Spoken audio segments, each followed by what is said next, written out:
ایک مرتبہ پیارے آقا صلی اللہ علیہ وسلم تشریف فرما تھے، صحابہ کرام بھی حاضر تھے۔ اتنے میں خوبصورت اور طاقتور نوجوان وہاں سے تیز تیز قدموں سے چلتا ہو گزرا۔ اسے دیکھ کر صحابہ کرام رضی اللہ عنہم بولے، کاش یہ اپنی جوانی اللہ پاک کی راہ میں لگا دیتا۔ حضور اکرم نور مجسم صلی اللہ علیہ وسلم نے فرمایا، اگر یہ اپنے نابالغ بچوں کے لیے کمائی کرنے نکلا ہے فہو فی سبیل اللہ، تو یہ اللہ پاک کے راستے میں ہے۔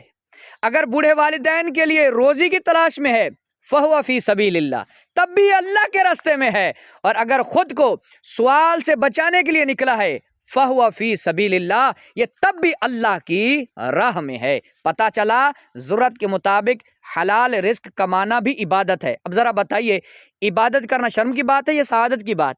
فرض کیجئے ہم کہیں سفر پر جا رہے ہیں، راستے میں نماز کا وقت ہو گیا، ہم مسجد میں نہیں پہنچ سکتے، نماز قضا نہ ہو جائے، اس لیے راستے میں ہی رک کر سڑک کے کنارے ہی نماز ادا کرنے لگ جاتے ہیں، تو یہ شرم کی بات ہوگی یا سعادت کی بات ہوگی؟ یقیناً یہ اچھی بات ہے۔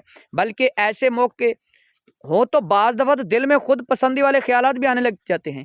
پتہ چلا عبادت کہیں بھی کی جائے شرم نہیں، سعادت کی بات ہوتی ہے۔ لہذا اپنے بال بچوں کا پیٹ پالنے کے لیے اگر ٹھیلہ لگانا پڑ جائے، اینٹیں اٹھانی پڑ جائیں، مٹی کی اینٹیں بنانی پڑ جائیں، بوجھ اٹھانا پڑ جائے، جوتے گانٹھنے پڑ جائیں، محنت مزدوری کرنی پڑ جائے، تو اس میں شرم کی کیا بات ہے؟ رزق حلال کمانا اگر اچھی نیت کے ساتھ ہو تو عبادت، اور عبادت میں شرم نہیں کیا جاتا بلکہ شکر کیا جاتا ہے۔